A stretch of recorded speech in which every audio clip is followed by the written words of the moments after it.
여기 4절을 보면은 미련한 자의 어리석은 것을 따라 대답하지 말라. 두렵건대 내가 그와 같을까 하노라. 여기 미련한 자의 어리석은 것은 이게 무엇을 얘기하는 건가 하면 하나님을 경외하지 않는 말과 행동, 모든 것을 얘기하는 겁니다. 그러니까 여기 미련한 자의 어리석은 것을 따라 대답하지 말라 이렇게 돼 있죠. 여기에서 말하는 미련한 자의 어리석은 것, 이것은 하나님을 경외하지 않는 자로부터 나오는 모든 말과 행동들, 이런 게 다 미련한 자의 어리석은 것입니다. 그런데 여기 뭐라고 되어 있는가 하면은 이 어리석은 것들에 대해서, 즉 미련한 자들이 쏟아놓는 이 어리석은 말과 행동들, 이런 것들에 대해서 여기 보면 쉽게 얘기하면 대꾸하지 말라, 이렇게 말씀하고 있는 겁니다. 그러니까 왜 그러냐 하면, 왜 그런가 하면은 그런 것으로 인해서 여기 두렵건대 내가 그와 같을까 하노라. 그러니까 그런 미련한 자의 어리석은 말과 행동에 대응하고 거기에 같이 대답을 하고 대꾸를 하고 이렇게 되면은 그것으로 인해서 어떤 해를 입을 수도 있고, 또 그리고 심지어는 자기도 미련한 자처럼 될 염려가 있다, 이렇게 말씀하고 있는 것입니다. 그러니까 미련한 자의 어리석은 것을 따라 대답하지 말라, 이렇게 말씀합니다. 그런데 여기 보면 5절에 보면은요, 또 어떤 말씀이 있는가 하면은 이와는 모순되는 것과 같은 말씀이 바로 따로 나옵니다. 그래서 5절을 보면 보실까요? 5절에 미련한 자의 어리석은 것을 따라 그에게 대답하라. 두렵건대 그가 스스로 지혜롭게 여길까 하노라. 또 여기서는 어떻게 말씀하고 있는가 하면은 미련한 자의 어리석은 것을 따라 그에게 대답하라, 또 이렇게 돼 있죠. 앞에 말씀과 모순이 되는 것 같죠. 앞에 말씀은 뭐라 그랬습니까? 미련한 자의 어리석은 것을 따라 대답하지 말라, 이렇게 얘기했고, 5절에는 미련한 자의 어리석은 것을 따라 그에게 대답하라, 그렇게 되어 있습니다. 그러면서 그 이유가 뭐냐? 두렵건대 그것에 대해서 응대하지 않고 거기에 대해서 적절한 대답을 하지 않으면 그가 스스로 지혜롭게 여길까 하노라, 이렇게 말씀하고 있죠. 그러니까 그 어리석은 말에 대해서 그냥 두면, 그것을 그냥 두면 또 어떤 일이 일어난다고요? 이번에는 그 사람이, 그 말을 한 사람이, 어리석은 말한 사람이, 그 미련한 말을 한 사람이 스스로 지혜롭다고 여길 수 있다는 것입니다. 내 말이 맞으니까 저 사람이 아무 여기에 대해서 말도 안 하고 대응도 안 하는구나, 그러니까 내 말이 옳은가 보다, 이런 또 오해를 줄 수도 있으니 미련한 자의 어리석은 것을 따라 또 그에게 적절한 대답을 해줘라, 또 이렇게 말씀하는 것을 보게 됩니다. 자, 그러니까 이 말씀을 보면은 이게 우리가 헷갈리죠, 그죠? 또 대답을 하지 말라 그랬다가 대답을 하라 그랬다가 이거 어떻게 하라는 얘기냐, 이렇게 우리에게 생각이 들 수 있습니다. 물론 이 말씀을 통해서 우리가 이런 교훈을 생각할 수 있습니다. 뭐냐면 지혜로운 자들은 이렇게 어리석은 미련한 자들의 어리석은 태도와 말들과 그런 것들에 대해서 지혜롭게 잘 대처해야 된다, 그런 교훈을 우리가 또 생각해 낼 수 있습니다. 그러니까 그렇지만 그게 어떤 상황이 될지는 모르지만 거기에 적절하게 대답을 해줘야 한다 하는 어떤 교훈을 우리가 생각할 수 있습니다.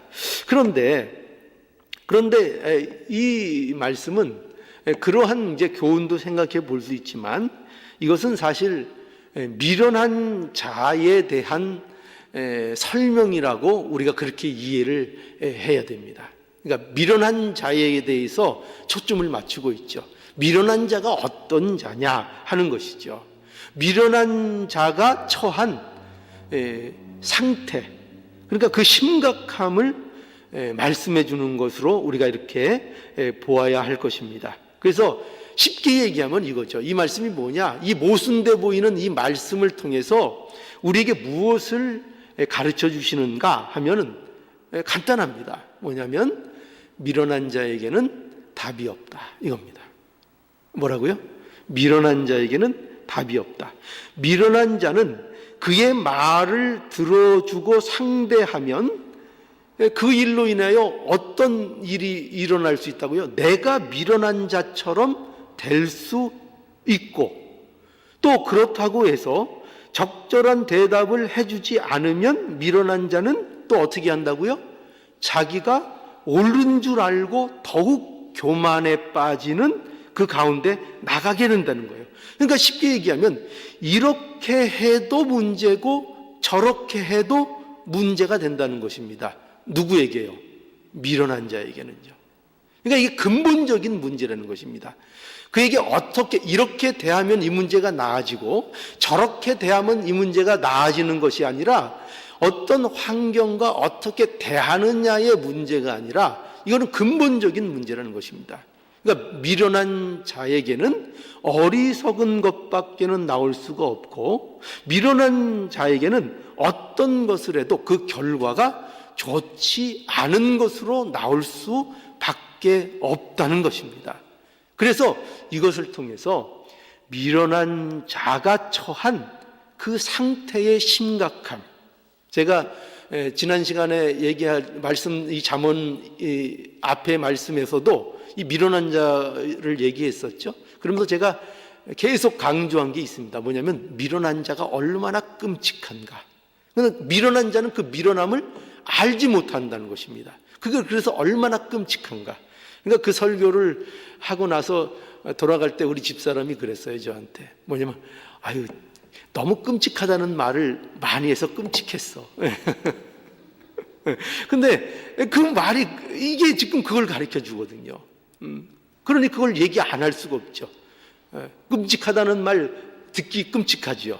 그런데 미련한 자가, 하나님을 모르는 자가, 그 안에 하나님을 경외하지 않는 자가 얼마나 끔찍한 것이냐 하는 것을 우리에게 성경이 계속 말씀하고 있는 것입니다. 왜 그렇게 한다고요? 그래서 무엇을 한다고요? 우리가 구원받았다는 것이 얼마나 복인 것인가. 우리가 하나님을 믿고 예수가 그리스도이심이 믿어지는 이 사실이 얼마나 큰 복인가를 우리에게 알게 하시기 위해서 이 미련한 자의 이 끔찍함을 계속 우리에게 설명해 주시고 강조해 주신다는 것을 우리가 알아야 합니다. 그래서 이것이 미련한 자의 영적 상태라는 거예요. 하나님을 모르는 자의 상태. 그래서 여기 잠언 그 17장 12절에 보면은 또 이렇게 말씀하고 있습니다. 잠언 17장 12절에 보면 미련한 자들을 만나느니 차라리 새끼를 빼앗긴 암콤을 만나는 것이 더 낫다. 우리 한번 본 적이 있죠. 여기 더 낫다 하는 게 뭐죠? 더 안전하다 이거죠. 더 안전하다. 여러분, 새끼를 빼앗긴 암콤이 얼마나 사나워요. 그죠? 산 지나가다가 곰을 만났는데 그게 암콤인데 그 암콤이 새끼를 빼앗긴 암콤이에요. 그럼 그 곰 만난 사람은 어떻게 되는 겁니까? 끔찍한 일이죠. 그죠? 거기서 안전을 보존할 수 없습니다. 그런데 그게 더 낫다는 거예요. 새끼를 빼앗긴 암콤을 만나는 게 차라리 낫다는 거예요. 뭐보다요? 미련한 자를 만나는 것보다요. 그러니 미련한 것이 얼마나 비참한 것이고 끔찍한 것인가 하는 것을 우리에게 말씀하고 있는 거죠. 그래서 오늘 읽은 이 본문의 모든 말씀들이 사실은 거기에 초점을 맞추고 있습니다. 한번 볼까요? 여기 6절부터 11절까지도 사실은 다 그 얘기예요. 다 미련한 자의 상태가 얼마나 답이 없는 상태인가, 그거를 계속 말하고 있어요. 자, 6절을 보지요. 6절에 미련한 자 편에 기별을 하는 것은 자기의 발을 베어버림이라 해를 받느니라. 여기 보면 미련한 자는 왜 그런가 하면, 미련한 자는 어떻게 하냐면 그 기별을 왜곡을 시켜가지고 그게 잘못 전달한다는 거죠. 잘못 전달을 해서 오히려 여기 해를 받는다고 했는데, 이게 무슨 말인가 하면 오히려 공격을, 그 기별을 보낸 사람이 공격을 받는 이 어처구니 없는 일이 발생할 수도 있다는 거예요. 누굴 보내면, 미련한 자를 통해서 기별을 보내면 오히려 그것이 나쁜 일로, 위험한 일로 돌아올 수가 있다는 것입니다. 여기 보면 또 자기의 발을 베어버림이라 그돼 있잖아요. 스스로 위험에 처해버리는 것입니다. 이처럼 미련한 자에게 기별을 하는 것이 위험하다는 거죠. 이거 얼마나 이 미련한 자의 비참함을, 그 끔찍함을 얘기하고 있어요. 또 7절에도 볼까요? 7절은 저는 자의 다리는 힘없이 달렸나니 미련한 자의 입의 잠언도 그러하니라. 여러분, 잠언이 어떤 말씀이죠? 보통 잠언하면은 이게 지혜의 말들을 잠언이라 그러는 거예요. 금언, 그죠? 세상 사람들, 세상에도 속담, 지혜의 말, 이런 것들이 있잖아요. 그런 말들은 그 사람들이 오랜 경험과 세월을 통해서 이것이 지혜다라고 검증된 말들이라고요. 그런데 그래서 그런 말들은 세상 사람들에게도 의안이 되고 힘이 되는 그런 말들인 거죠. 그런데 여기 보면은 그런 잠언조차도, 지혜의 말씀조차도 그런 사람들에게, 미련한 자들에게는 힘이 되지 않는다는 거예요. 힘이 되지 않는다는 거예요. 마치 그 잠언이 무엇과 같은가 하면은 저는 자의 다리같이 아무런 도움도 되지 않는다, 이렇게 말씀하고 있죠. 누구에게는 도움이 안 된다고요? 잠언, 지혜의 말씀, 아무리 금과 같은, 은과 같은 그런 귀한 말씀이라 할지라도 누구에게는 아무 도움이 안 된다고요? 미련한 자에게는 도움이 안 된다고요. 그러니까 여러분, 잠언이 문제가 되는 게 아니에요. 그죠? 잠언 그 자체가 어떤 힘이 없는 게 아니에요. 그것이 아니라 문제는 어디에 있다고요? 미련한 자에게는 그것이 힘이 되지 않는다고요. 왜? 미련한 자는 그것을 받아들이지 않기 때문입니다. 자기의 것으로 받아들일 수가 없기 때문입니다. 그렇기 때문에 아무리 금과 같은 잠언이 그에게 주어진다고 해도, 지혜의 말씀이 주어진다고 해도, 우리가 복음 그렇잖아요. 아무리 복음이 주어진다고 해도, 생명의 말씀이 주어진다 해도 미련한 자들에게는 아무 소용이 없다는 것입니다. 아무 소용이 없다는 거예요. 자, 그래서 8절도 보죠. 8절. 미련한 자에게 영예를 주는 것은 돌을 물매에 매는 것과 같으니라. 돌을 물매에 매는 것은 이건 어리석은 일이죠. 그렇죠? 예, 아무 쓸모없는 것입니다. 돌을 물매에 넣어서 던져야 되는 거잖아요. 그죠? 근데 물매에 어떻게 한다고요? 돌을 메어가지고 쓰면은 그것은 아무 쓸모도 없다는 것입니다. 오히려 그것이 자기에게 위험을 줄 수도 있는 일이 되는 것입니다. 쓸모가 없다는 거예요. 근데 다윗과 같은 자에게 그 물매가 넘어가니까 어떻게 되죠? 다윗이 물매를 쥐고 있으니까 골리앗을 물리칠 수 있는 능력이 되고 힘이 되었잖아요. 그렇지만 미련한 자에게는 그 물매가 아무 필요 없다는 거예요. 어떻게 한다고요? 돌을 물매에 매어가지고 어리석은 일만 하게 된다는 것입니다. 그것을 우리에게 있죠. 이것도 다 뭐예요? 미련한 자에게는 필요가 없다는 거예요. 그에게 어떤 영예와 어떤 좋은 것이 주어져도 미련한 자에게는 다 쓸모없는 것과 같이 된다, 이렇게 말씀하고 있고, 또 9절도 보죠. 미련한 자의 입의 잠언은 술 취한 자의 손에 든 가시나무 같으니라.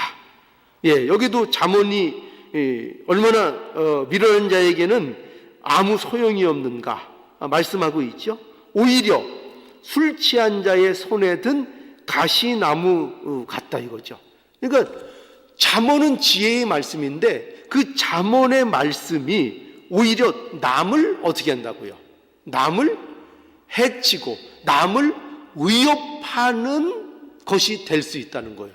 누구의 손에 잠언이 들려 있으면요? 미련한 자의 손에 잠언이 들려 있으면요. 그러니까 문제는 뭐라고요? 계속 강조하는 게 뭐죠? 지혜 없는 게 문제라는 거예요. 미련한 게 문제라는 거예요. 하나님을 경외하지 않는 게 문제라는 거예요. 지혜의 말씀이 그 안에 없는 것, 예수 그리스도가 믿어지지 않는 것, 이것이 근본적인 문제라는 거예요. 이것이 해결되지 않으면 아무리 좋은 것, 아무리 생명의 말씀, 아무리 복음 그런 것들이 주어져도 그에게 아무 쓸데가 없다는 것입니다. 오히려 그것으로 어떻게 해요? 말씀이 주어지면 말씀을 가지고 남을 비방하고 비난하고 판단하고 정죄하는 용도로밖에 쓰지 못하지 그것으로 생명을 살리는 일을 하지 못한다는 것입니다. 누가 그렇다고요? 미련한 자가요. 네. 하나님을 모르는 자는 이와 같다는 것입니다. 자, 10절에도 마찬가지입니다. 장인이 온갖 것을 만들지라도 미련한 자를 고용하는 것은 지나가는 자를 고용함과 같으니라. 예, 장인이, 손재주 좋은 장인이 온갖 모든 것을 다 만들고 풍성하게 해놓을지라도 미련한 자를 고용하는 것은 지나가는 자를 고용함과 같아서 아무 쓸모없고 그것을 활용할 수도 없다, 이렇게 말씀하고 있습니다. 또 11절도 보죠. 개가 그 토한 것을 도로 먹는 것 같이 미련한 자는 그 미련한 것을 거듭 행하느니라. 그러니까 미련한 자는 어떻게 한다고요? 개가 그 토한 것을 도로 먹는 것처럼 자기가 잘못한 것을 회개하거나 돌이키거나 반성하거나 하지 않고 어떻게 한다고요? 계속 반복한다는 거예요. 잘못된 것을 계속 반복한다. 이게 미련한 자의 모습이라 하는 것입니다. 자, 이렇게 미련한 것이 얼마나 끔찍한 것을 우리에게 보여주고 있습니다. 그런데 이제 이렇게 미련한 것이 얼마나 끔찍한 것인가를 계속 나열하고 이제 마지막에 무엇을 얘기하는 건가 하면은 이 미련한 것보다 더 끔찍한 게 있다는 거예요. 아니, 이럴 수가요. 지금 이 미련한 게 얼마나 끔찍하게 강조되어 있습니까? 그런데 더 끔찍한 게 있다는 거예요. 뭐냐면, 자, 12절을 보죠. 12절에 뭐라고 되어 있는가 하면은 한번 함께 볼까요? 12절. 자, 시작. 내가 스스로 지혜롭게 여기는 자를 보느냐? 그보다 미련한 자에게 오히려 바랄 것이 있느니라. 예. 내가 스스로 지혜롭게 여기는 자를 보느냐? 미련한 자에게 오히려 바랄 것이 있다. 미련한 자에게 오히려 방이 있다 이거죠. 미련한 자에게. 누구보다? 스스로 지혜롭게 여기는 자보다요. 그러니까 여러분, 미련한 자에 대해서 얼마나 지금 우리가 그 상태가 좋지 않은가, 끔찍한가 계속 나열하고 있었죠. 그런데 그리고 결정적으로 하는 말씀이 뭐냐면은 그 모든 미련함보다 스스로 지혜롭게 여기는 자가 더 나쁘다 이거예요. 그것이 더 끔찍하다 이거예요. 자, 그래서 여러분, 우리는 이 미련함의 원인이 되는 것을 알아야 됩니다. 그러니까 미련함의 원인이 되는 게 뭐냐? 스스로 지혜롭게 여기는 것입니다. 스스로 지혜롭게 여기는 것. 이 스스로 지혜롭게 여기는 것, 이게 문제인 거예요. 이게 바로 악이에요. 이게 악. 이게 악인 겁니다. 그래서 잠언 3장 7절에 보면 스스로 지혜롭게 여기지 말지어다. 여호와를 경외하며, 여기 뭐라고 되어 있는가 하면 악을 떠날지어다. 악을 떠날지어다. 그러니까 스스로 지혜롭게 여기는 것, 이것이 악이라는 거예요. 이것이 하나님을 경외하지 않는 자의 악, 죄. 이게 뭐냐? 바로 스스로 지혜롭게 여기는 것입니다. 이거를 우리가 쉬운 말로 얘기하면 또 교만이죠. 교만. 그죠? 교만한 마음이라고 말할 수 있습니다.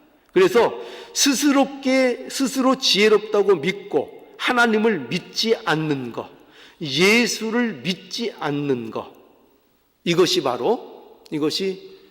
뭐냐면은 스스로 지혜롭게 여기는 것이고, 이것으로 인해서 온갖 미련한 것과 어리석은 것들이 우리에게 나오게 되는 것입니다.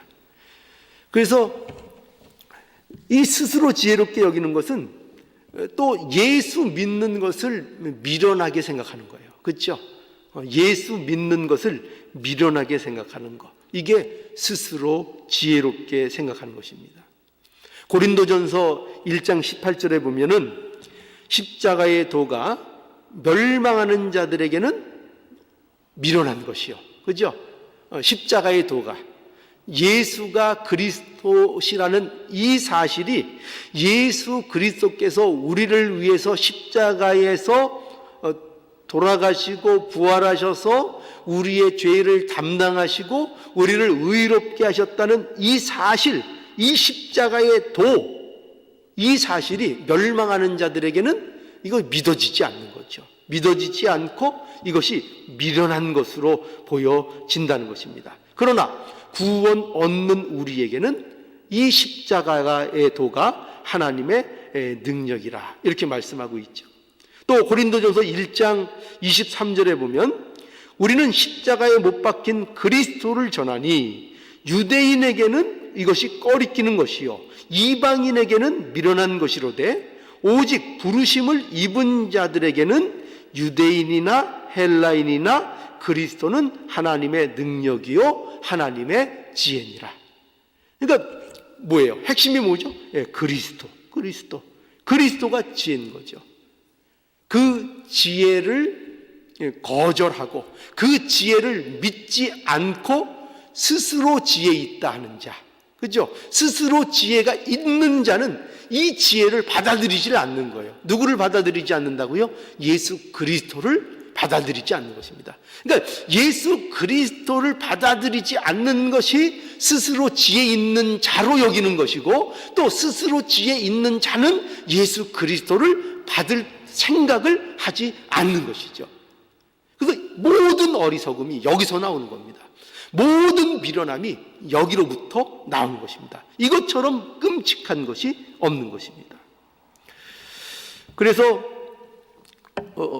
우리가 스스로 지혜롭다 생각하는 사람들은 그래서 천국 백성이 될 수 없습니다. 천국 백성이 될 수 없어요. 그래서 천국 백성의 복 중에 우리가 얘기하는 게 뭐냐면 마태복음 5장 3절에서 4절 보니까 심령이 가난한 자는 복이 있다. 그죠? 심령이 가난한 자, 이 사람이 지혜로운 자인 겁니다. 이게 지혜로운 자입니다. 그리고 애통하는 자가 복이 있다, 이렇게 말씀하고 있는데 이 애통하는 자도 지혜로운 자만이 애통을 할 수 있는 겁니다. 그러니까 스스로 지혜롭다 생각하는 자는 심령이 가난할 수가 없습니다. 그렇죠? 심령이 가난해지질 않습니다. 애통이라는 것을 느낄 수가 없습니다. 애통이 뭐에 대한 애통이죠? 죄에 대한 애통, 그죠?